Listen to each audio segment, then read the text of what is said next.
નમસ્કાર દર્શક મિત્રો, હું છું મોહન મેરિયા અને આપ જોઈ રહ્યા છો કચ્છ વાગડ ટીવી.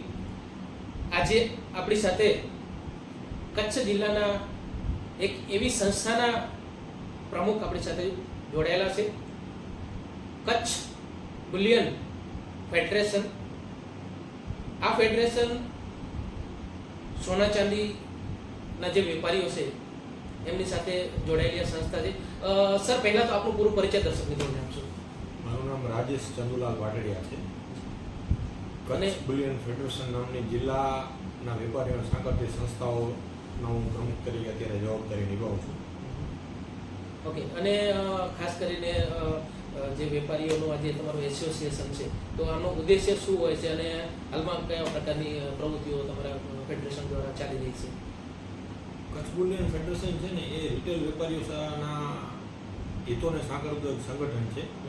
કચ્છ બુલિયન ફેડરેશનની મુખ્ય કામગીરી છે એ વેપારીઓને નવા કાયદોથી માહિતગાર કરવા, સંગઠિત થઈ અને ધંધા વ્યવસાયને કેવી રીતે વિકાસ કરવો, નાનાથી મોટા વેપારીઓ છે એને આગળ જતા ધંધામાં કેવી તકલીફો આવે છે કે કેવી રીતે પ્રગતિ કરવી એની એમને માહિતી પૂરી પાડે છે. ઓકે, અને આ ફેડરેશનની શરૂઆત ક્યારથી થઈ અને કોણે આ ફેડરેશનની શરૂઆત કરી?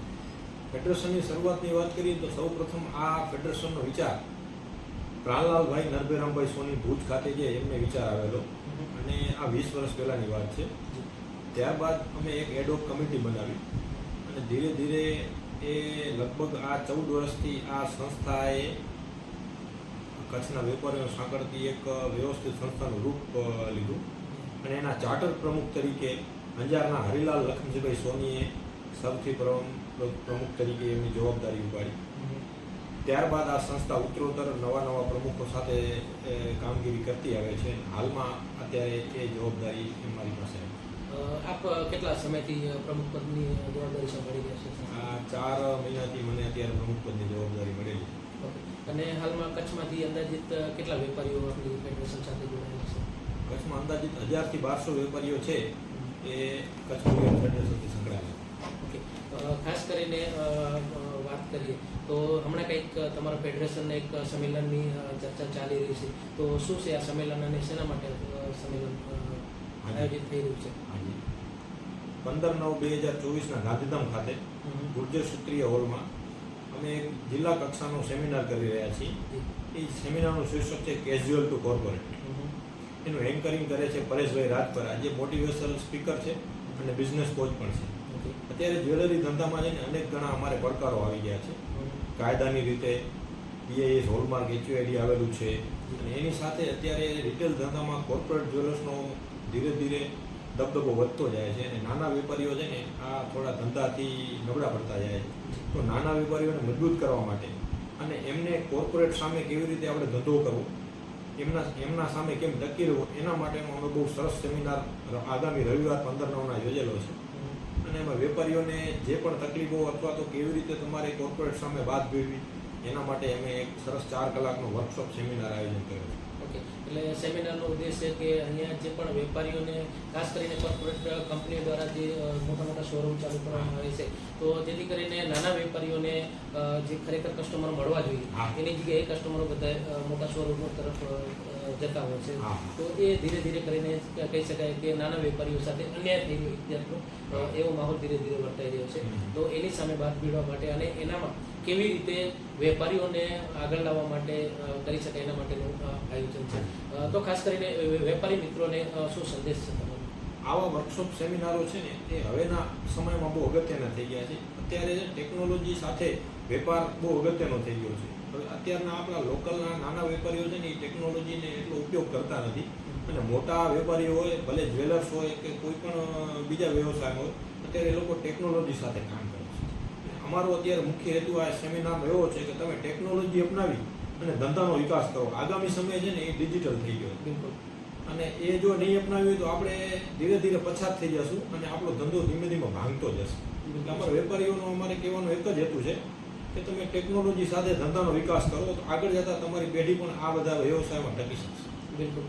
ખાસ કરીને તમારા જે સોની અને ચાંદીના જે વેપારી મિત્રો છે, તો એમાં ખાસ કરીને શિક્ષણની વાત કરતો તો શિક્ષણનો સ્ત્રોત કેવો છે? ખાસ કરીને વેપારીઓમાં કેવું છે શિક્ષણ?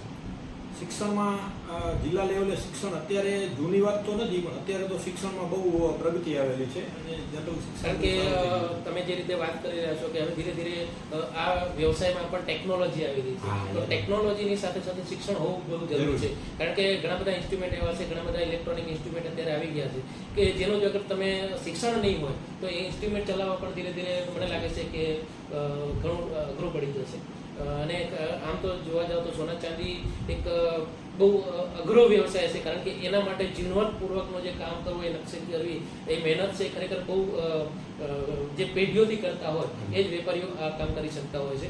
તો ખાસ કરીને તમારી વાત કરીએ તો તમારા કેટલા વર્ષોથી તમે આ વ્યવસાય સાથે જોડાયેલા છો? હું 28 વર્ષથી દુકાન ચલાવી રહ્યો છું. જી. અમારો પરંપરાગત વારસાગત ધંધો છે અને અમે કારીગરી ક્ષેત્રે અને વેપાર ક્ષેત્રે પણ અમે જોડાયેલા છીએ. બરાબર. ખાસ કરીને કારીગર અને જે વેપારની વાત કરી રહ્યા છીએ, તો જે પહેલાંથી જે મેન્યુઅલી જે દાગીનાઓ બનાવતા અને અત્યારે ઘણી બધી મશીનરી આવી ગઈ છે, તો આ બંને વચ્ચે શું સામ્યતા છે અને તમને સૌથી વધારે સૌથી ઉત્પાદન કરી આપવું જોઈએ? અત્યારે હેન્ડવર્કનું કામ પણ હજી ઘણું ચાલે છે, પણ મશીનરી બેઝ વ્યવસાય વધી ગયો છે, તૈયાર માલનું ચલણ પણ વધ્યું છે અને મશીનરી અને ટેકનોલોજી છે ને અત્યારે બહુ અગત્યની થઈ ગઈ છે. એની સાથે ચાલશું ને તો જ ધંધાનો વિકાસ થઈ શકશે, એ વાત બાકી. બરાબર. એટલે તમે જે ખરેખર જે મહેનત કરી અને હાથ વર્કથી જે પણ દાગીનાઓ બનાવતા એની મજૂરીમાં અને અત્યારે જે મશીનરીથી થતી હોય, તો એ બંને વચ્ચે કેટલો ફરક પડ્યો છે? હેન્ડવર્કનો દાગીનો જનરલી થોડો મોંઘો પડે આપણે, કારણ કે એમાં ટાઈમ પણ બહુ લઈ લેતા હોય છે. મશીનરીમાં એવું નથી હોતું, એ ક્વોન્ટિટીમાં માલ બની શકતો હોય છે, એટલે થોડો એ સસ્તો પડે. અને હેન્ડવર્કની જે જ્વેલરી છે એ બહુ બારીકાઈથી કામ થતું હોય છે અને ટાઈમ પર લઈ લેતી હોય છે. એટલે ધીરે ધીરે કે મતલબ કહેવાનો મતલબ કે ધીરે ધીરે હવે લોકોને પણ ટેકનોલોજી તરફ વળવું જોઈએ અને ટેકનોલોજીને પણ હવે અપનાવવી પડશે. આયોજન કરી રહ્યા છો એની અંદર 100% તમામ વેપારીઓ બધા આવે અને આ જે તમારું જે મિશન છે એની અંદર તમે સફળ થાઓ અને ખાસ કરીને સોના ચાંદીના જે વેપારી મિત્રો છે એ પણ ધીરે ધીરે ટેકનોલોજીને અપનાવે અને કોર્પોરેટ કંપનીઓ જે છે એ પણ ધીરે ધીરે જે ખરેખર નાના વેપારીઓને દબાવવાની ઘણી જગ્યાએ કોશિશ થતી હોય એ ન થવી જોઈએ અને ધીરે ધીરે બધાને એક સરખું વ્યવસાય મળી રહે એવા પ્રયાસો ખરેખર થતો. અને આની અંદર જ્યાં જ્યાં પણ સરકારે પણ ખાસ કરીને જ્યાં કંઈ ધ્યાન દેવાની જરૂર પડતી હોય તો સરકારને પણ અમે વિનંતી કરી કે ખાસ કરીને કોઈની સાથે અન્યાય ન થાય એવું વર્તવું જોઈએ. ખૂબ ખૂબ ધન્યવાદ છે. Thank you.